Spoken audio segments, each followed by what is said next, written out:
Hello friends. आज हम बात करने वाले हैं हमारे नए टॉपिक के बारे में। वो है परफॉर्मेंस मैनेजमेंट इन एचआरएम।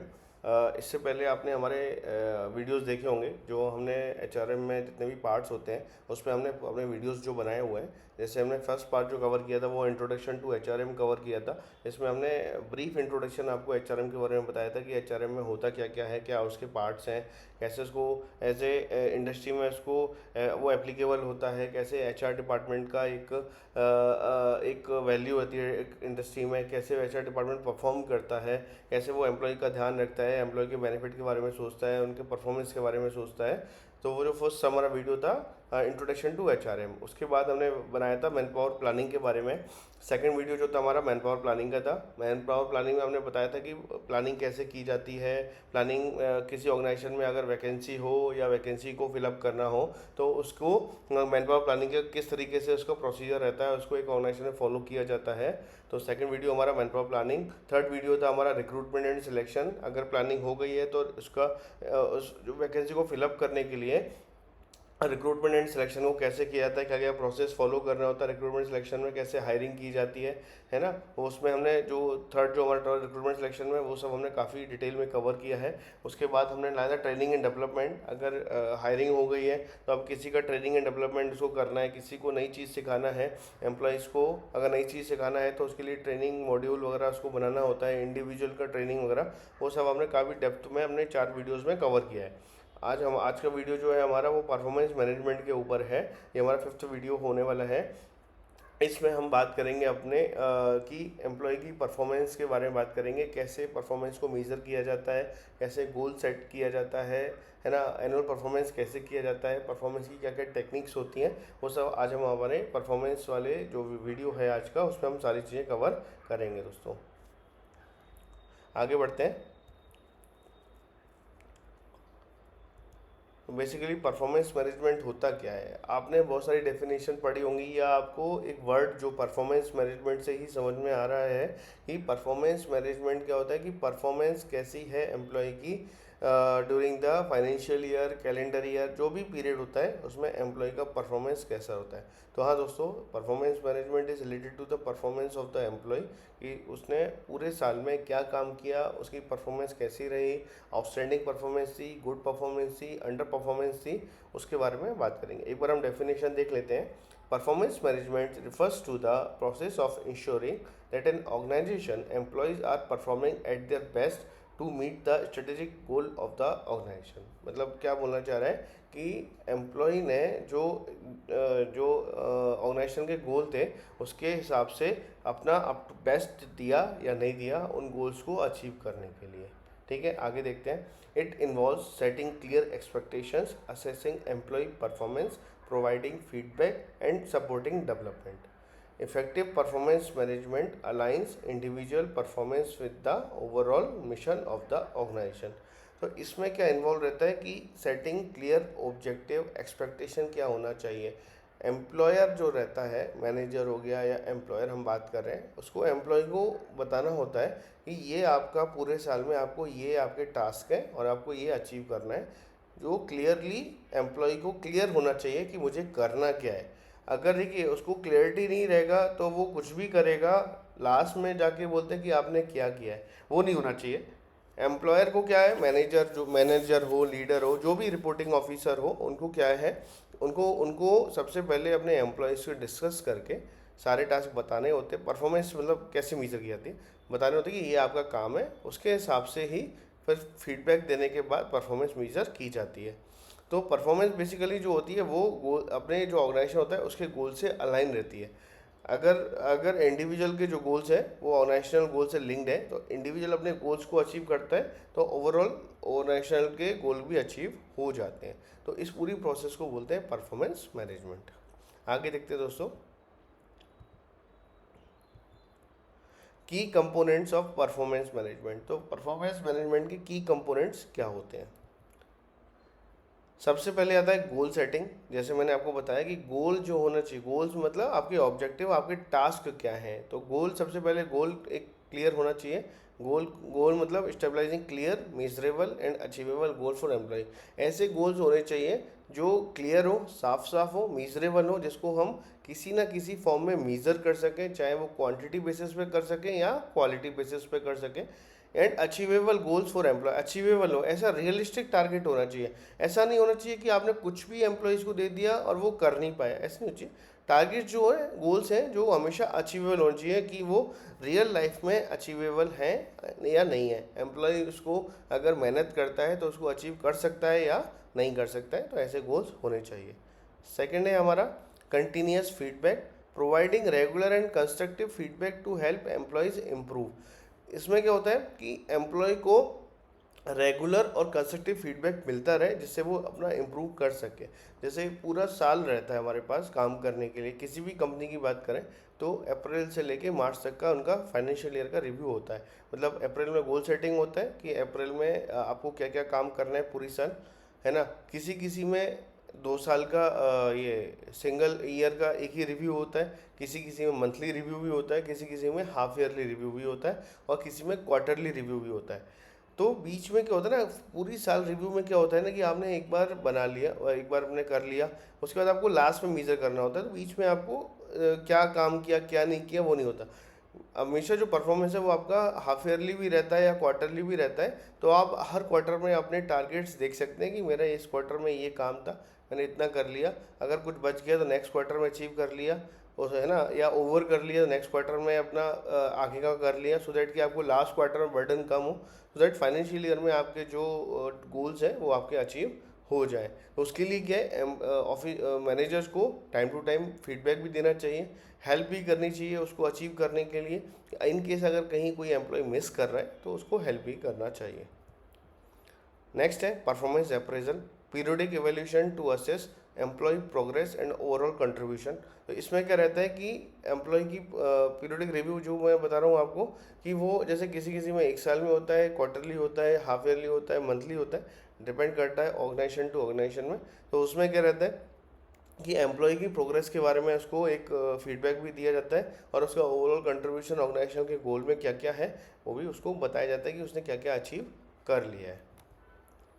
नए development planning, offering opportunities for growth such as training and coaching. तो इसमें क्या रहता है कि अगर उसका बहुत अच्छा काम किया है तो उसको रिवॉर्ड दिया जाता है, कॉम्पनसेशन दिया जाता है, या मॉनेटरी भी हो सकता है वो, या उसका प्रमोशन भी हो सकता है। अगर आपने कहीं लैग कर रहे हैं, कहीं आपने परफॉर्मेंस कम किया है, तो आपको ट्रेनिंग के लिए ट्रेनिंग सजेस्ट की जाती है वहाँ पे कि आप ये ट्रेनिंग कर लीजिए, आपको इस ट्रेनिंग की ज़रूरत है, ये ट्रेनिंग की रिक्वायरमेंट है। तो वो डेवलपमेंट प्लान भी आपको परफॉर्मेंस अप्रेजल के बाद आपको बताया जाता है। और रिवॉर्ड रिकॉग्निशन जो मैंने आपको बताया कि motivating employees by recognising achievements and linking performance to compensation और करियर एडवांसमेंट। तो अगर अच्छा परफॉर्मेंस किया है आपने तो आपको ऑब्वियसली रिवॉर्ड मिलेगा। और रिवॉर्ड किस फॉर्म में हो सकता है, it may be in the form of compensation, है ना, कि आपको मॉनेटरी कॉम्पनसेशन मिल रहा है, और करियर में एडवांसमेंट भी मिल रहा है, प्रमोशन भी आपको मिल रहा है। तो these are the key components. First goal setting होता है, उसके बाद कंटिन्यूस फीडबैक, मतलब रेगुलर बेसिस पे कि आप कैसा काम कर रहे हैं या आप यहाँ पे लैग कर रहे हैं, इस पर थोड़ा ध्यान दीजिए, वो आपको मैनेजर कंटिन्यूस फीडबैक देता है। उसके बाद आता है आपका परफॉर्मेंस अप्रेजल, कि परफॉर्मेंस अप्रेजल का रिव्यू होता है, उसका डेवलपमेंट प्लानिंग, कि आपने क्या, आपको कौन सी ट्रेनिंग का रिक्वायरमेंट है, क्या नहीं है, नेक्स्ट ईयर क्या ट्रेनिंग करना है आपको, वो सब डेवलपमेंट प्लान में रहता है। देन उसका रिवॉर्ड्स एंड रिकॉग्निशन, कि आपकी परफॉर्मेंस कैसी रही है लास्ट फाइनेंशियल ईयर में, वो सब इसमें रहता है। नेक्स्ट देखते हैं दोस्तों, here is a more detail break down the component practices in performance management. तो क्या क्या कंपोनेंट्स देते हैं, प्रैक्टिसेस कैसे फॉलो करते हैं वो देखते हैं। सबसे पहले आता है गोल सेटिंग। तो जो मतलब जो अभी हमने 5 प्रोसेस देखी, उन्हीं को हमने एक एक करके थोड़ा ब्रीफ में देखेंगे कि क्या क्या अंदर उसके रहता है। तो first is goal setting. Goal setting में रहता है आपके स्मार्ट गोल्स। गोल्स हमेशा स्मार्ट होने चाहिए, जैसे हमने देखा था रियलिस्टिक का। जो स्मार्ट गोल का, आपको स्मार्ट का फुल फॉर्म आपको पता है, जैसे स्पेसिफिक, मिजरेबल, अचीवेबल, रिलेवेंट और टाइम बाउंड। तो गोल्स जो होने चाहिए वो बहुत ही स्मार्ट तरीके से होने चाहिए। मतलब स्पेसिफिक होने चाहिए कि क्या करना है, मीजरेबल होना चाहिए कि वो उसको मीज़र किया जा सके, उस परफॉर्मेंस को मीज़र या क्वांटिटी बेसिस पे या क्वालिटी बेसिस पे। अचीवेबल होने चाहिए कि वो अचीव कर सके। रिलेवेंट होने चाहिए, मतलब क्या, उसके कॉन्टेक्स्ट के हिसाब से होने चाहिए। अभी फाइनेंस के बंदे को अगर आप एचआर का काम दे दोगे या प्रोडक्शन का काम दे दोगे तो वो नहीं कर पाएगा। फाइनेंस को मतलब जो अगर सीए है या फाइनेंस से है उसको आप अकाउंटिंग का दोगे या उसको ऑडिट का दोगे तो वो बहुत बेहतर तरीके से कर पाएगा। तो जो भी गोल्स हैं आपके वो रिलेवेंट होने चाहिए एंड टाइम बाउंड मैनेजमेंट होनी चाहिए। ऐसा नहीं कि आपने बोल दिया ये आप 2 साल तक करना है, ऐसा नहीं होना चाहिए। कोई भी प्रोजेक्ट होता है, कोई भी काम होता है, उसका एक टाइमलाइंस होता है, उसी में उसको काम ख़त्म होना चाहिए। तो जो गोल्स हैं वो स्मार्ट होने चाहिए, specific, measurable, achievable, relevant and time bound. ठीक है। स्मार्ट गोल से क्या होता है कि आप इसको मीजर देख सकते हैं अच्छे से कि मुझे एक्सपेक्टेड आपसे क्या है और आपने कितना अचीव किया है। ठीक है। नेक्स्ट है अलाइनमेंट विद ऑर्गेनाइजेशनल ऑब्जेक्टिव। तो गोल जैसे हमने देखा था कि गोल हमेशा इंडिविजुअल के जो गोल्स होते हैं, है ना, जो भी टारगेट्स या गोल्स होते हैं वो हमेशा ऑर्गेनाइजेशनल के गोल से मिलते जुलते होने चाहिए, मिलते जुलते सिमिलर होने चाहिए। ऑर्गेनाइजेशनल गोल तो ऑब्वियसली बहुत बड़े होंगे तो वो सब में डिवाइड होने चाहिए, बट आपके जो गोल्स हैं उसमें कुछ गोल्स ऑर्गेनाइजेशनल वाले होने चाहिए, सो दैट कि जब इंडिविजुअल की परफॉर्मेंस काउंट की जाए तो वो ऑर्गेनाइजेशनल गोल से लिंक रहे। तो आपका परफॉर्मेंस अच्छा रहेगा तो ऑर्गेनाइजेशन का परफॉर्मेंस भी अचीव हो जाएगा। आपके गोल्स आपने अचीव किए, ऑर्गेनाइजेशनल गोल्स भी अचीव हो गए। Collaborative goal setting involving employees in the goal setting process, encouraging ownership and commitment. ये क्या कहना चाह रहा है कि अगर आप एम्प्लॉयज से भी पूछ लें कि आप क्या क्या काम आपको पसंद है, क्या करना है आपको, इस साल क्या काम करना है ना। जैसे मान लीजिए एचआर की अगर मैं बात करूं तो एचआर में क्या है, बहुत सारे प्रोसेस होते हैं। कोई सीएनबी होता है, ट्रेनिंग होता है, रिक्रूटमेंट होता है, या बेसिक वर्क हो गया, एचआर बिजनेस पार्टनर हो गया, या सुपर एनुएशन का रिटायरमेंट्स वाला पार्ट हो गया। तो अभी क्या है, बहुत सारी चीज़ें, अब सब एक एक बंदा सब चीज़ तो नहीं कर सकता। तो वो क्या करें, तो एक टीम रहती है, मान लीजिए 2-3 एम्प्लॉय टीम है, तो तीनों में डाल के कि आप आपको आपको किस फील्ड में ज़्यादा इंटरेस्ट है, आप क्या बेहतर तरीके से कर सकते हैं।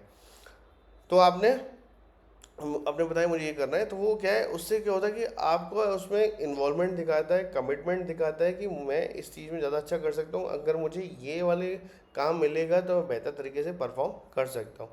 तो अगर गोल सेटिंग कोलैबोरेटिव होती है तो वो ज़्यादा इफेक्टिव रहती है। ठीक है दोस्तों, फर्स्ट चीज़ हमारा जो था वो था गोल सेटिंग। सेकंड देखते हैं। सेकेंड है कंटिन्यूस फीडबैक। जैसे हमने बात किया था कि कंटिन्यूस फीडबैक बहुत इंपॉर्टेंट होता है। वो इंडिविजुअल को बताता है कि वो कैसा काम कर रहा है, अच्छा काम कर रहा है या कहीं लैग कर रहा है। तो ये मैनेजर की रिस्पॉन्सिबिलिटी होती है कि वो इंडिविजुअल को अपने अंडर जो भी सुपरवाइज़र हैं या जो भी उसके अंडर में काम कर रहे हैं, है ना, उनको सबऑर्डिनेट्स को बताएं कि वो कैसा काम कर रहे हैं। इसमें ऐसे ऑनगोइंग कम्युनिकेशन कि टाइम टू टाइम वो इनफॉर्मल कम्युनिकेशन करके ये बता सकते हैं। सेकेंड आता है कंस्ट्रक्टिव क्रिटिसिज्म। कंस्ट्रक्टिव क्रिटिसिज्म में क्या होता है कि वो क्रिटिसाइज ना करते हुए उसको डेवलपमेंट फेज में बताएं कि इसको ऐसे नहीं ऐसे कर लो यार, ये आप ऐसे नहीं कर पा रहे हो, ऐसे नहीं हो रहा है, बट इस काम को आप ऐसे भी कर सकते हैं। तो वो कंस्ट्रक्टिव क्रिटिसिज्म में आता है। उसके बाद रिकॉग्निशन ऑफ सक्सेस। अगर बहुत अच्छा काम किया है तो रिकॉग्नाइज भी करने का मैनेजर को जरूरत होती है कि सो दैट कि वो एम्प्लॉय को मोटिवेट करता रहे कि हाँ यार आप बहुत अच्छा काम कर रहे हैं। तो फर्स्ट इज हमारा था goal setting, second is continuous feedback. Next है हमारा परफॉर्मेंस अप्रेजल। अब परफॉर्मेंस अप्रेजल से मैंने आपको बताया था कि परफॉर्मेंस अप्रेजल हर ऑर्गेनाइजेशन टू ऑर्गेनाइजेशन वेरी करता है। किसी in some organisation it is monthly performance appraisal, in some organisation it is quarterly, half yearly, और किसी में एनुअल भी रहता है। तो परफॉर्मेंस अप्रेजल करने की भी बहुत सारी टेक्निक्स हैं। Few techniques are formal review. आप एक फॉर्मल रिव्यू कर सकते हैं या ईयर बेसिस पे या हाफ ईयरली बेसिस पे। टीम को पूरा बुलाया, आपने एक एक करके आपके ये गोल्स से आपने ये गोल्स अपने स्टार्टिंग ऑफ द ईयर में डिसाइड किए थे, आपने इस पर कितना काम किया, एक फॉर्मल रिव्यू वो हो जाता है। सेकेंड आता है 360 डिग्री फीडबैक। 360 डिग्री फीडबैक का मतलब आजकल आपने देखा होगा दोस्तों, ये काफ़ी बहुत ही फेमस है। 360 डिग्री फीडबैक काफ़ी ऑर्गेनाइजेशन में फॉलो किया जाता है। थोड़ा इसमें क्या है ना कि काफ़ी मेहनत लगती है करने में, तो हर ऑर्गेनाइजेशन फॉलो नहीं करता है। बिकॉज इसमें क्या होता है, 360 फीडबैक का मतलब होता है कि आपके उस, जैसे कोई अगर एम्प्लॉय है तो उससे एसोसिएटेड जितने भी, है ना, जितने भी लोग हैं, चाहे वो कैसे भी हों, उनके सबॉर्डिनेट हो, उसके बॉस हों, पीयर हों, दोस्त हों, फ्रेंड्स हों, उनसे फीडबैक लिया जाता है कि हाँ इसका परफॉर्मेंस कैसा था, है ना। और एक एक परफॉर्मेंस, एक एक फीडबैक को मॉनिटर किया जाता है, नोट डाउन किया जाता है। देन फिर उस एम्प्लॉय के बारे में लिखा जाता है कि हाँ इसने क्या काम किया। तो ये थोड़ा सा hectic hectic in the sense hectic नहीं बोल सकते इसको, अच्छा है, क्योंकि क्या होता है ना कि कभी कभी आप जैसे एक रिपोर्टिंग सीधा आप कर रहे हैं एक मैनेजर को, और अगर आपकी मैनेजर से नहीं बनती है, ऑब्वियसली वो आपके बारे में गलत ही लिखेगा अप्रेजल में कि हाँ या नहीं किया। बहुत ही अगर अच्छा मैनेजर है तो आपको लिख देगा, अदरवाइज मैनेजर कुछ ना कुछ आपसे कहते हैं खुन्नस निकालना होता है। लेकिन अगर आप 360 फीडबैक इस्तेमाल करते हैं और आपका बाकी कलीग से अच्छा है, आपने बाकी लोग जो जिनके लिए आप काम कर रहे हो उनकी हेल्प की है आपने, वो आपके बारे में अच्छा लिख रहे हैं, तो अगर मैनेजर कुछ गलत भी लिख रहे हैं तो वो मैटर उतना नहीं करता है, क्योंकि आपने बाकी जगह से फीडबैक बहुत अच्छा आपको मिला है। तो 360 फीडबैक उस वे में काफ़ी अच्छा है। एक आता है सेल्फ असेसमेंट, कि encouraging employees to assess their own performance can foster self awareness and help them identify areas for improvement. तो इसमें क्या, सेल्फ असेसमेंट में दोस्तों क्या होता है कि इंडिविजुअल जो है वो अपने असेसमेंट खुद से कर सकता है कि मैंने क्या क्या काम किया है, क्या क्या काम नहीं किया है, और उसके बेसिस में उसको आइडिया भी रहता है कि उसने, इसलिए अवेयरनेस भी रहती है क्या काम किया उसने क्या नहीं किया है। तो आगे देखते हैं दोस्तों, फोर्थ देखते हैं हमारा क्या है। फोर्थ है हमारा डेवलपमेंट प्लानिंग। डेवलपमेंट प्लानिंग में दोस्तों क्या है कि आइडेंटिफाई स्किल गैप्स, कि अगर डेवलपमेंट प्लानिंग के बारे में, एम्प्लॉय की परफॉर्मेंस के बारे में उसको डेवलपमेंट प्लानिंग देना है, तो उसमें क्या क्या पार्ट हमारे होने चाहिए। आइडेंटिफाई स्किल गैप्स पहले, कि कहाँ कहाँ पे वो लैग कर रहा है, कहाँ कहाँ पे स्किल्स में कमी आ रही है, तो वो उसको फ्यूचर ट्रेनिंग के बारे में, ट्रेनिंग के थ्रू उसको बताना है कि हाँ ये ट्रेनिंग आप कर लीजिए, तो आपके जो गैप्स हैं ये फुलफिल हो जाएंगे। तो एक आइडेंटिफाई स्किल गैप्स है, ट्रेनिंग प्रोग्राम्स उसके लिए अरेंज कर सकते हैं, मैनेजर सजेस्ट करते हैं कि हाँ हाँ आप ये ट्रेनिंग प्रोग्राम कर सकते हैं, तो वो चाहे ऑनलाइन हो या ऑफलाइन हो, तो वो प्रोग्राम भी डेवलपमेंट प्लान में आ जाता है। करियर ग्रोथ, उसके बाद क्या है, उसका करियर ग्रोथ बताते हैं कि कैसा उसने परफॉर्मेंस डिपेंड्स की करता है कि कैसा परफॉर्मेंस रहा, उसके बेसिस पे उसका करियर ग्रोथ कैसा था, कैसा रहेगा आगे, कि वो क्या क्या प्रोफेशनल डेवलपमेंट कर सकते हैं, इससे उसको बेहतर करियर ग्रोथ जो है वो बेहतर तरीके से रहे, और long term goal, career goals के क्या होने वाले हैं कंपनी में, उस कंपनी में वो कब कितने टाइम तक वो उसको रहेगा नहीं रहेगा, लॉन्ग टर्म करियर गोल्स भी डिफाइन करते हैं कि आपकी परफॉर्मेंस कैसी है।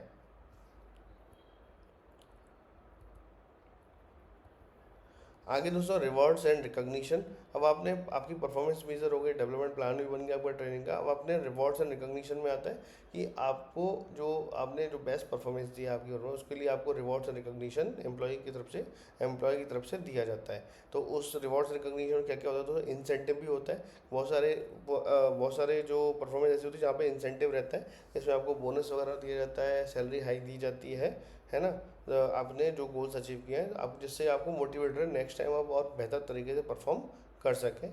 कुछ नॉन मॉनेटरी रिकॉग्निशन भी होता है, जैसे आपको ये आपको लेटर मिल गया, लेटर ऑफ अप्रिशिएशन मिल गया है ना, और आपको प्रेस कर दिया, एक्स्ट्रा टाइम ऑफ दे दिया, आपको कहीं घूमने के लिए दे दिया, तो नॉन मॉनेटरी रिकॉग्निशन भी रहता है। इसमें आपको रिकॉग्निशन सर्टिफिकेट हो गया है ना, तो वो कमेंडेबल का ये कमेंडेशन कार्ड वगैरह हो गए, वो सब आपको नॉन मॉनेटरी रिकॉग्निशन में आ जाता है। और उसके बाद है एम्प्लॉय इंगेजमेंट। एम्प्लॉय इंगेजमेंट क्या कहते हैं, अगर आप एम्प्लॉय अगर इंगेज रहता है ना कंपनी के थ्रू, तो काफ़ी अच्छे मतलब मोटिवेटेड रहता है और परफॉर्मेंस भी अच्छी रहता है। तो एम्प्लॉय इंगेजमेंट एक्टिविटीज़ भी काफ़ी प्लान की जाती है काफ़ी ऑर्गेनाइजेशन में। इसमें क्या है, कहीं इनको आउटडोर एक्टिविटीज़ पे ले जाते हैं, या इंटरनली कभी कहीं एक जगह इकट्ठा होकर वहाँ पे मतलब इनफॉर्मल तरीके से मीटअप करते हैं, और मतलब एम्प्लॉय इंगेजमेंट कुछ एक्टिविटीज़ वगैरह हो गई, आउटबाउंड एक्टिविटीज़ टाइप की प्लान की जाती हैं, जिससे एम्प्लॉय इंगेज महसूस करे कंपनी के प्रति, और वो अच्छे से काम भी करे। इसके बाद है दोस्तों परफॉर्मेंस इम्प्रूवमेंट प्लान।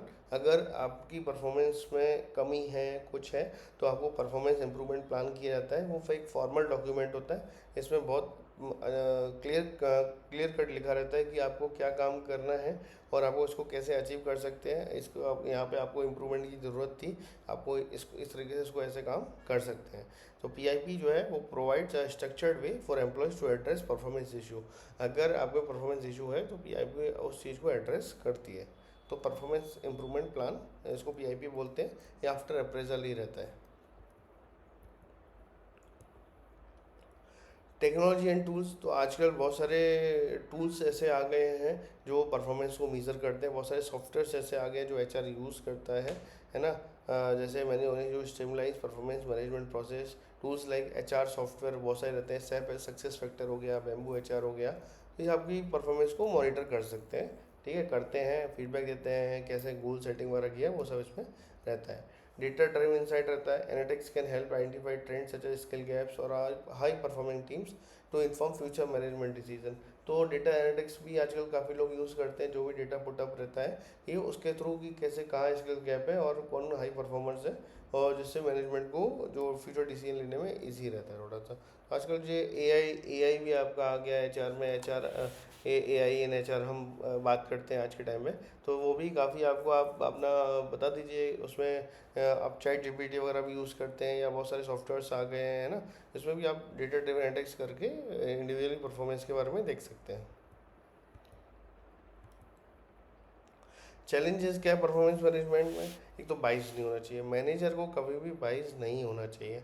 सपोज़ क्या होता है कि मैनेजर अगर बाइस हो गया तो या तो वो इंडिविजुअल को बहुत, चाहे परफॉर्म उसने उसके उसके अंडर में मान लेट से कि तीन दो रिपोर्ट ही हैं, एक के प्रति उसकी बाइसनेस है, तो एक को अगर वो काम नहीं भी कर रहा है तो उसको प्रमोट करता रहता है ना, अप्रेस करता रहता है, प्रेस भी करता रहता है, और अपने भी बॉस को बारे में बताता है ये बहुत अच्छा काम कर रहा है। और एक को अगर वो पसंद नहीं करता है तो वो चाहे कितना भी अच्छा काम कर रहे हो, तो मैनेजर को इस चीज़ में कभी भी बाइस नहीं होना चाहिए while measuring the performance of their subordinates. ठीक है। Consistency, to it's important to apply performance standard consistently across all employees to avoid perceived favouritism. तो जो जब ये परफॉर्मेंस मैनेजमेंट है ना, ये हर एम्प्लॉय के लिए बराबर होना चाहिए, सो दैट कि किसी को भी फेवरेटिज्म का मौका ना मिले कि यार इसके मेरे साथ तो ऐसा हो रहा है, इसके साथ मेरे साथ फेवरेटिज्म हो रही है कि भाई इसको नहीं दिया मुझे दिया गया। तो ये consistency all across all employees के लिए होना चाहिए, किसी भी ऑर्गेनाइजेशन में अगर फॉलो कर रहे हैं तो सारे एम्प्लॉयज़ के लिए होना चाहिए। उसके बाद है resistance to feedback. Some employees may resist feedback.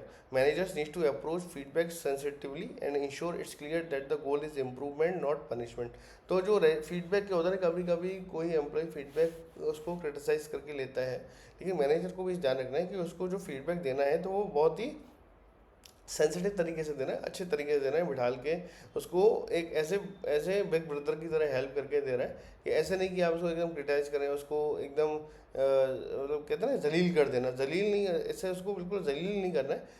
Employ को अपने जो सबऑर्डिनेट को बिठाल के कि आपका ऐसा ऐसा परफॉर्मेंस रहा, आप यहाँ पे इम्प्रूव कर सकते हैं, ये आपके स्किल जो गैप थे वो ये थे, आपने शॉर्ट कमिंग्स ये थी, तो आप इसको अच्छे तरीके से इस पर काम कर सकते हैं और इसको ओवरकम कर सकते हैं। तो फीडबैक देने का भी एक तरीका रहता है ना, उसको मैनेजर्स को फॉलो करना चाहिए।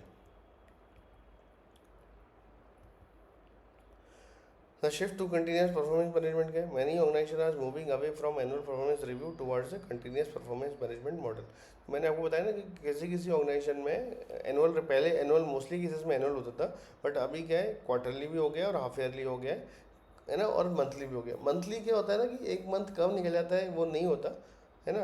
जैसे सेल्स ऑफिसर वगैरह हो गए तो उनके लिए तो मंथली रिव्यू बहुत इंपॉर्टेंट होता है, क्योंकि मंथली सेल्स काफ़ी मैनेज करते हैं। बट जैसे एचआर हो गया, फाइनेंस हो गया, उनके मंथली कुछ टारगेट्स ऐसे नहीं होते हैं, तो उनका क्वार्टरली या हाफ ईयरली रिव्यू होना चाहिए, और वही होना चाहिए। ईयरली रिव्यू थोड़ा सा एक्सटेंड हो जाता है, क्योंकि क्या ईयर में एक बार रिव्यू मैनेज करने में क्या आपकी क्या गोल्स है, कहाँ आप लैग कर रहे हैं, कहाँ आप इम्प्रूव कर रहे हैं, वो नहीं पता पड़ता है। इसलिए बाकी डिपार्टमेंट वाइज भी रहता है, जैसे सेल्स ऑफिसर मैंने आपको बताया कि मंथली होना चाहिए, बाकी जगह क्वार्टरली या हाफ ईयरली रिव्यू होना चाहिए, वो फॉलो भी करना चाहिए, होते हैं काफ़ी जगह। So this approach involves frequent feedback, regular goal setting, updates and real-time performance adjustment, which helps create a more agile and engaged workforce। तो इसमें क्या है, वो रेगुलर बेसिस पे फीडबैक दिया जाता है, ठीक है, रियल टाइम परफॉर्मेंस मेजर की जाती है। जैसे एम्प्लॉय क्या होता है, इंगेज महसूस करता है और उसको लगता है कि हाँ मुझे आगे आगे नेक्स्ट क्वार्टर में क्या परफॉर्मेंस करना है, क्या मेरी क्या परफॉर्मेंस रहने वाली है, मुझे कहाँ फोकस करना है। एम्प्लॉय इंगेजमेंट टेंशन, तो ये हमने ऑलरेडी बात किया कि अगर एम्प्लॉय इंगेजमेंट, अगर एम्प्लॉय अपने आप को इंगेज महसूस करता है उसके लिए, तो वो रिटेंशन जो एट्रिशन रेट है वो काफ़ी कम रहता है, और वो उसी कंपनी में बार बार रिटेन भी रहता है और काम करता रहता है, इंगेज महसूस करेगा। तो अगर एम्प्लॉय को अगर ऐसा लगता है कि यार नहीं यार ये कंपनी मेरे बारे में सोचती नहीं है, केवल ये है, तो ऑब्वियसली उस कंपनी में एट्रिशन रेट काफ़ी ज़्यादा होता है। तो employees who feel supported, recognised and given opportunities for growth are more likely to remain loyal to the organisation. अगर एम्प्लॉय को लगता है कि वो उसको सपोर्ट किया जा रहा है, रिकॉग्नाइज भी किया जा रहा है उसके काम्स को, और गिवन अपॉर्चुनिटी फॉर ग्रोथ, अगर उसको टाइम टू टाइम परफॉर्मेंस भी, उसको प्रमोशन भी दिया जा रहा है, उसको ग्रोथ अपॉर्चुनिटी दिखता है, करियर ग्रोथ उसको दिखता है, तो वो कंपनी के लिए कभी छोड़ के नहीं जाता और वो कंपनी में ही रिटेन रहता है, कंपनी के लिए लॉयल भी रहता है और पूरे ध्यान से काम करता है। So best practices for effective performance management देख लेते हैं एक बार। क्लैरिटी एंड ट्रांसपेरेंसी, तो अगर बेस्ट प्रैक्टिसेस फॉलो करना है तो सबसे पहले आता है क्लैरिटी एंड ट्रांसपेरेंसी। इसमें होता है ensure that employees understand the performance criteria and how the performance will be evaluated. तो ये बहुत इंपॉर्टेंट होता है दोस्तों, जैसे हमने बताया ना गोल सेटिंग कैसा है, कि पता होना चाहिए कि आपके गोल्स टारगेट्स क्या है, क्या अचीव करना है, कैसे अचीव करना है, गोल्स स्मार्ट होने चाहिए। वैसे ही है ये कि ensure the employee understand the performance criteria, कि उसकी परफॉर्मेंस मीजर कैसे की जानी है, किस बेसिस पे की जानी है, सो दैट कि उसको एक क्लियर कट पिक्चर है कि हाँ मुझे किस डायरेक्शन में इस फाइनेंशियल ईयर में काम करना है। Customization, tailor the performance management process to fit different roles and department, as not all employees will have the same goals or metrics। तो परफॉर्मेंस कस्टमाइजेशन होना चाहिए, क्योंकि हर डिपार्टमेंट के अपने अपने काम, अपने अपने गोल्स रहते हैं, अपने अपना अलग अलग काम रहता है। फाइनेंस का काम अलग रहता है ना, प्रोडक्शन का काम अलग रहता है, एचआर का काम अलग रहता है, तो हर किसी के गोल्स एंड टारगेट्स भी अलग होंगे, तो उसको वो कस्टमाइजेशन उसमें होना चाहिए। आपकी जो परफॉर्मेंस मैनेजमेंट आपका जो भी आप फॉलो करते हैं उसमें अलग अलग होना चाहिए। टू वे कम्युनिकेशन हमेशा होना चाहिए, which allow employees to share their feedback on the performance management process and incorporate their suggestions to make it more effective. मतलब क्या होना चाहिए कि टू वे कम्युनिकेशन होना चाहिए, कि ऐसा नहीं कि वन वे कम्युनिकेशन हो रहा है, ऊपर से ही डायरेक्शन आ रहा है, नीचे से आप नहीं ले रहे हैं। मतलब कोई भी कभी कभी किसी ऑर्गेनाइजेशन में होता है कि वन वे कम्युनिकेशन होता है, इससे एम्प्लॉय को ऐसा लगता है कि यार मैं क्या कहूँ, नीचे जो सबऑर्डिनेट लास्ट वाला उसको लगता है यार मैं किससे कहूँ अपनी बात। तो वो नहीं होना चाहिए, टू वे कम्युनिकेशन होना चाहिए, कि नीचे से भी लेना चाहिए, कि आपको नीचे आप सबसे सबऑर्डिनेट से भी लेना चाहिए कि वो कैसा फील कर रहा है काम करने में, कहाँ उसको डिफिकल्टी आ रही है, उसको कैसे इंप्रूव कर सकते हैं, है ना, वो सब नीचे से। तो कम्युनिकेशन हमेशा टू वे प्रोसेस होना चाहिए for best effective performance management.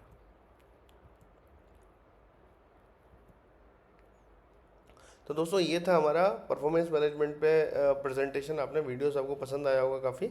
इससे पहले हमने सारी वीडियोस आप हमारे देख सकते हैं, आगे भी हम आपको परफॉर्मेंस मैनेजमेंट एचआरएस से रिलेटेड सारी वीडियोस जो है एक वन बाय वन करके कवर करेंगे हम आपको। ठीक है दोस्तों, आप हमारे चैनल को लाइक और सब्सक्राइब भी कर सकते हैं अगर आपको हमारी वीडियोज़ पसंद आया तो। Thank you so much.